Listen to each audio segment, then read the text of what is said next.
Hi everyone, it's Killshot from 99 Gaming. This is The Walking Dead Season 7, Episode 10, Hidden Clues and Spoilers. This last week's episode had lots of hints, a couple Easter eggs. What was more unique about this episode, it had several verbal spoilers. Now I've saved those toward the end of this video, so once we get to that point you can always turn it off. Many of these have been confirmed. If you're not into spoilers and hidden clues, this is not the site for you. So let's talk first about the kingdom clues. So we start out right off the start with Diane, where Ezekiel looks over and says, Diane, she's going to take care of it. Diane actually looks at the walker. She shoots and says, my sister had that dress. So was it really her sister or was it sarcasm? You guys let me know. Gavin goes over to inspect the produce shipment for this week and initially says it's a little bit light. Upon counting it again, he goes, no, it's all there. However, this is a major spoiler and a major clue because we know on AMC's website there's 4 melons. This will be referred to as Melon Gate. It's already out there. Someone will lose their life because the next shipment that they bring will be a little bit light. Not going to tell you who's going to die just yet. Stay tuned for future spoilers for that. And how about the fight, the second fight between Heavy Metal Guy Jared and also Richard? This time, Heavy Metal Guy doesn't punch him. He actually has the pistol in his hand. He's attempting to pistol whip him before Morgan knocks it out of his hand. Hopefully you guys caught that. And the connection toward the end of the episode, Daryl walks out of the kingdom, turns around, looks at Morgan, but Morgan looks at Richard. The three of them will be connected because Daryl had said, Morgan, you're going to have to get the kingdom on board, and there'll be a major fallout between Richard and also Morgan that'll lead to all-out war. Stay tuned for that. How about the junkyard? There were a lot of clues within the junkyard. We start out with a few symbols or animals scattered all throughout this. We start with the rooster. The rooster is a symbol of personal strength. Then we moved on and we saw, it looked like a dog at first, but it was a cat. A cat is a symbol of pride. And then the next figure that we saw was actually a pig, and a pig is a symbol of laziness. And all three of these are in tune with exactly what the Scavengers or the Heapsters or the Garbage Pail Kids, whatever you want to call them, they said, we take, we don't bother. So those three traits really signify the group that Rick's getting ready to run into. Definitely have some military knowledge. The formation they used when they were surrounding Rick's group is called the orb. So maybe they don't get a chance to practice it, but they are familiar with it, and that may come out in future episodes. And we also know when Rick was fighting Winslow, he stepped on a skull. Someone was here first. Looks like the skull could have been beat down. Perhaps Negan might have paid them a visit. So do the Scavengers actually have a relationship with Negan? Are they aware of who they are? Or is this just a person that died at the hands of Winslow or the barbs of Winslow or the spears of Winslow?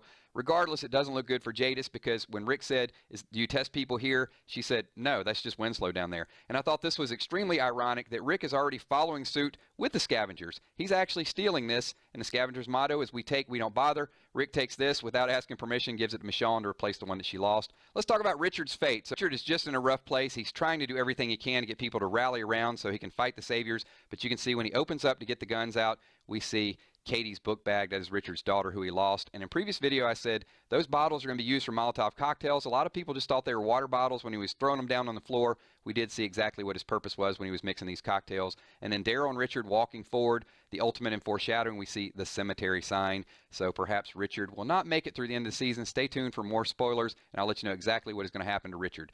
Rick is starting to get his power back, and the thing about Rick is the more people support him, the more powerful he becomes, and Father Gabriel definitely did that in this episode.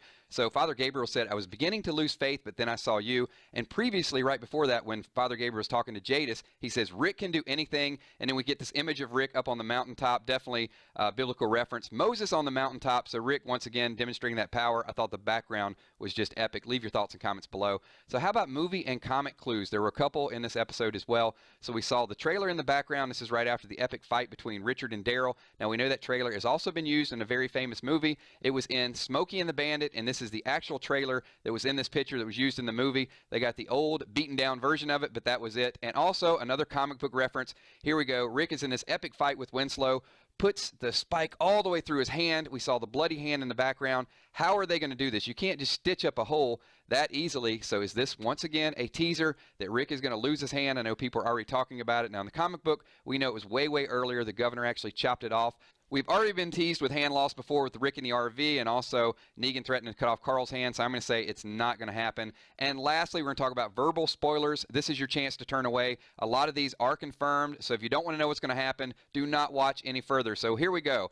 We'll start with the scene in the junkyard. There were several that happened in the junkyard, actually, where Aaron made the comment, I'm more nervous about what Eric will say if he sees my face like this again. And speculation's already started that between Aaron and Eric will actually betray the group. I know he could be the traitor that's out there. So that line was just an epic bombshell of, hey, something is going to happen in the future. Well, how about Rosita's conversation with Tara? Rosita said, then I'll just go on my own. She's already telling, I'm going to leave the group. That is not entirely true. Rosita will go up to Hilltop. She'll partner with Sasha. Sasha and Rosita will embark on a quest to save Eugene. They're going to kill a few people along the way, a few saviors, and we know that Sasha could have a very, very dismal fate in the future. And the last bombshell from the junkyard scene was when Rick goes over to Tara and says, Tara's been out further than any of us. She can tell us where not to look. It was such an obvious giveaway that Tara will tell him exactly where the people from Oceanside are. Tara says, yeah, sure. And then we know that they're going to meet up a little bit later. Rick is going to get the weapons from the Oceanside group. Now, it's a good thing that Rosita and Sasha are going in another direction, because Rosita would not be happy that Tara lied to her. And how about the last verbal spoiler